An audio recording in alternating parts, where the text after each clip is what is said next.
नमस्ते प्यारे भाइयों, माताओं और बहनों। उम्मीद है कि आप सारे लोग अच्छे होंगे। मौसम धीरे धीरे बढ़िया हो रहा है और अब तो मौसम विभाग ने भी कह दिया कि अगले 2-4 दिनों में मानसून छंटना शुरू हो जाएगा, यानी मानसून की वापसी। इसके बाद आ सकती है वेस्टर्न डिस्टर्बेंस की एक के बाद एक लहरें, जिससे कि कई बार दुर्गा पूजा के दौरान भी हस्त नक्षत्र में बारिश होती है। देवी का आगमन हो चुका है और साथ ही एक बार फिर उत्सव धर्मिता सामने आगे आती जा रही है। आज जो हम कहानी सुनाना चाहते हैं, उस कहानी का सीधा संबंध एक अंतरकथा से है।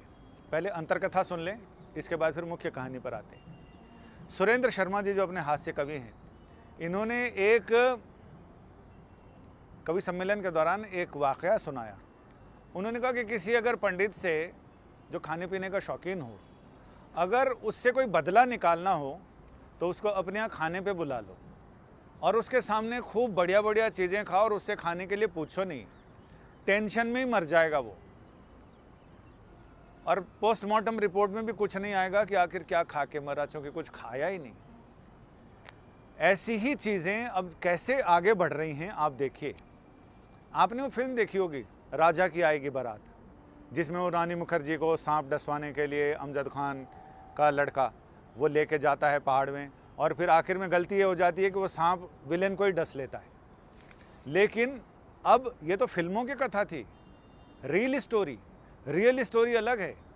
सुप्रीम कोर्ट में एक मामला आया जिसमें एक बहू ने अपने विवाहेतर संबंधों का खुलासा होने के डर से अपनी सास को ही सांप से कटवा दिया।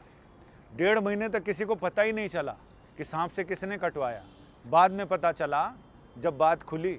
इसलिए कहते हैं बात जब खुलती है तो दूर तक जाती है, और इतनी दूर तक चली गई कि वो बहू और उसका प्रेमी दोनों सलाखों के पीछे हैं।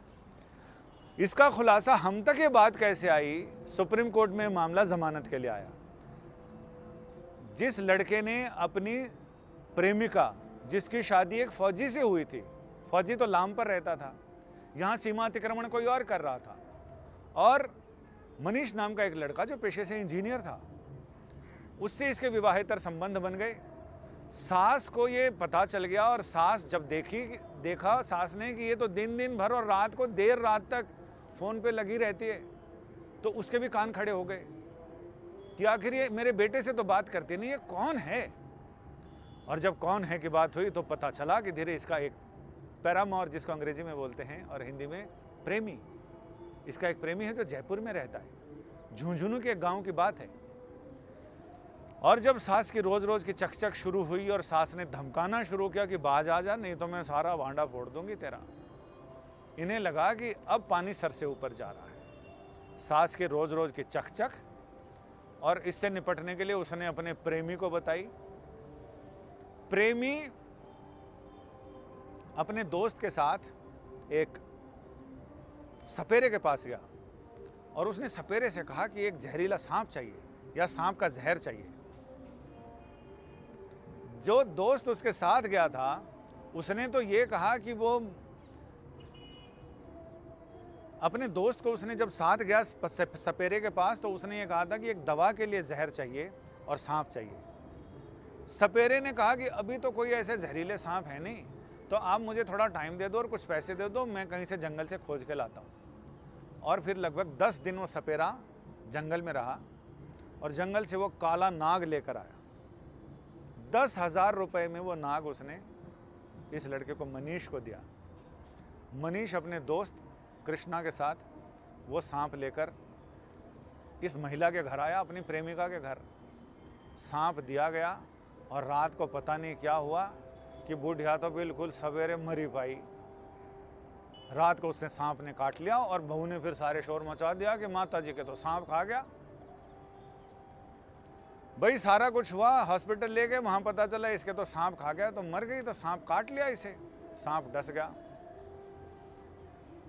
एक बंदिश भी जिसमें कहते काटे को मंत्र नहीं, मोहे डस गयो कालो नाग, तो वो काला नाग डस गया और भाई पता ही नहीं चला।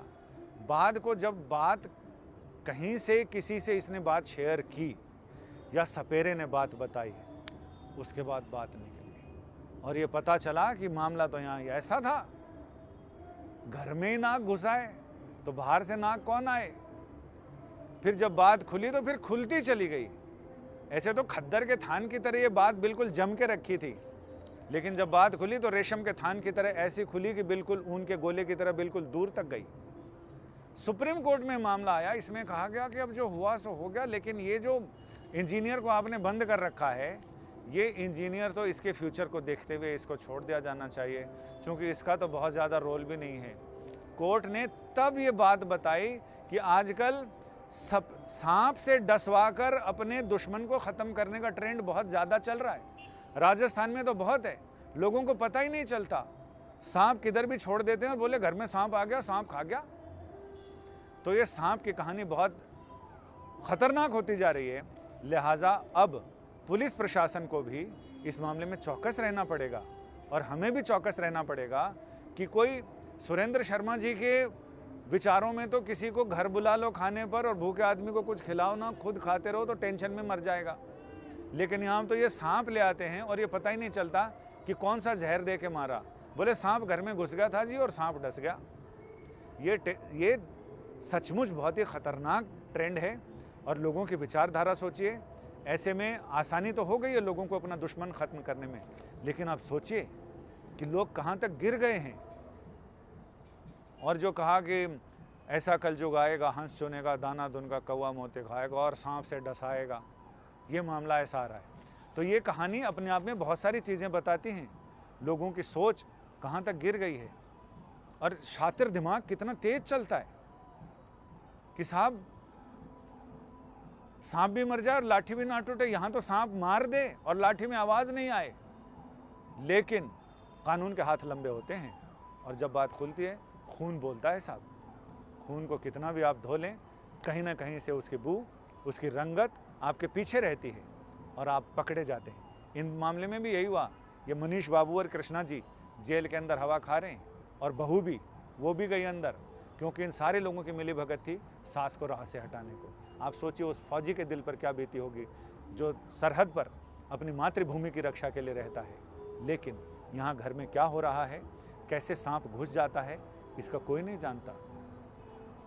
तो ये सारी चीज़ें आपको सतर्क करती हैं, आप सतर्क रहें, और जहाँ भी किस तरह ऐसी सस्पिशियस गतिविधियाँ हों तो वहाँ आपका रोल शुरू हो जाता है, और वहाँ आप इस तरह से अपनी खोजी पत्रकारिता या खोज के जरिए आप उस तक पहुँच सकते हैं। लेकिन सबसे बड़ी चीज़ है सतर्क रहना, क्योंकि नाग सिर्फ घरों में और जंगलों में नहीं, आस्तीनों में भी पलते हैं। ज़रा सतर्क रहिएगा। मैं तो कई जगह जाता हूँ तो लोग कहते हैं कि आप क्या लेंगे, चाय लाओ इनके लिए। मैं कहता हूँ मैं चाय पीता नहीं, मैं पी नहीं सकता क्योंकि मेरे चाय की पत्ती से एलर्जी है। तो लोग कहते हैं आप दूध पी लो, और सरकास्टिक वे में कहते हैं तो आपके लिए दूध मंगाएं। तो मैं उनको हंसते हुए कहता हूँ कि दूध आप उनको ही पिलाएं जिन्हें आस्तीनों में पालते हैं। साहब अब कुछ खबरों की बात कर लें। बड़ी खबर तो लखीमपुर मामले में सुप्रीम कोर्ट तक मामला आ गया। सुप्रीम कोर्ट में 2 वकीलों ने, मैंने पिछले दिन बताया था, 2 वकीलों ने एक चिट्ठी लिखी है सीजीआई को, जिसमें उन्होंने कहा कि इस मामले की जांच होनी चाहिए। और कल की कॉज लिस्ट में, जो आज के लिए कॉज लिस्ट थी, उसमें लिखा था कि सुओ मोटो, कोर्ट की ओर से स्वतः संज्ञान। तो हम सारे लोग यही बता रहे थे कोर्ट ने स्वतः संज्ञान ले लिया इस चिट्ठी के बाद। लेकिन आज कोर्ट ने खुलासा किया, कोर्ट ने बताया कि स्वतः संज्ञान नहीं, हमने तो रजिस्ट्री से कहा था कि इसे पीआईएल के तौर पे इसको सूचीबद्ध करो, लेकिन उन्होंने पता नहीं क्या समझा, कुछ गलतफहमी रह गई जिसकी वजह से ये स्वतः संज्ञान आ गया। हम तो इसको पीआईएल की तरह ट्रीट करेंगे। लेकिन उसी समय दोनों वकीलों को बुलाकर जब कोर्ट ने सुनवाई की, उत्तर प्रदेश सरकार से पूछा कि आपने अभी तक क्या किया है। सरकार ने बताया हमने न्यायिक आयोग का गठन कर दिया है, एफआईआर कर दी है, सारा कुछ कर दिया। कोर्ट ने कहा कितने लोगों के खिलाफ एफआईआर की, कितनी एफआईआर दर्ज की, कितने लोगों को गिरफ्तार किया, कितने लोग अभी बाहर हैं, क्या क्या करने वाले, पूरी तफसील के साथ एक हलफनामा, एक स्टेटस रिपोर्ट आप हमें 24 घंटे के अंदर दीजिए। शुक्रवार को इसकी सुनवाई है। इसके अलावा एक और अच्छी खबर है कि महिलाओं के लिए फौज के दरवाजे तो सुप्रीम कोर्ट ने पहले ही खोल दिए थे। अब एनडीए और नेशनल नेवल अकेडमी, इसके अलावा अब इंडियन नेशनल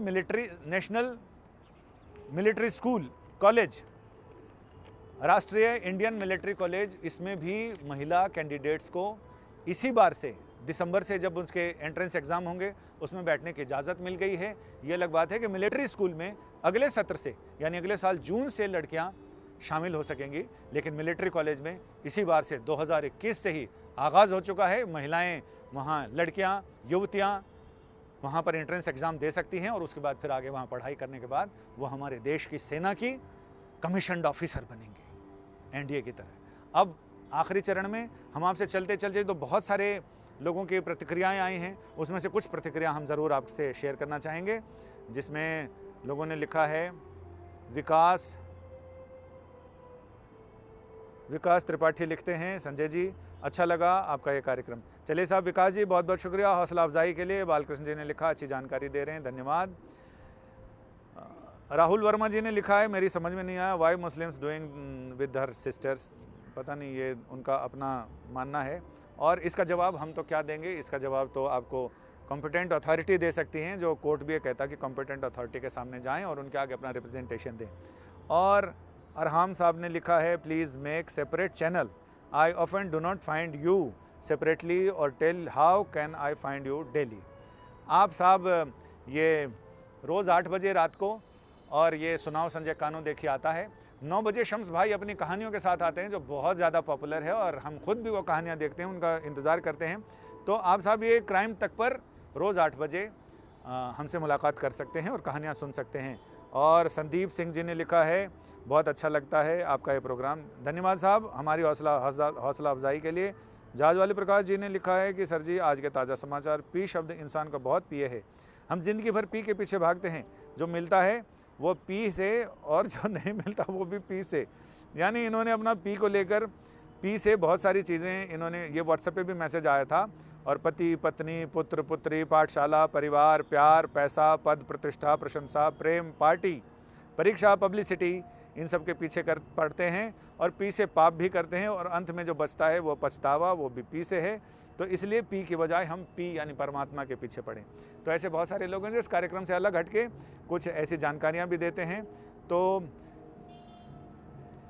बहुत सारी जानकारियाँ, बहुत सारे लोगों ने प्रतिक्रियाएं भेजी, उनमें इमोजी के जरिए लोगों ने अपनी खुशी अपना संतोष जाहिर किया है।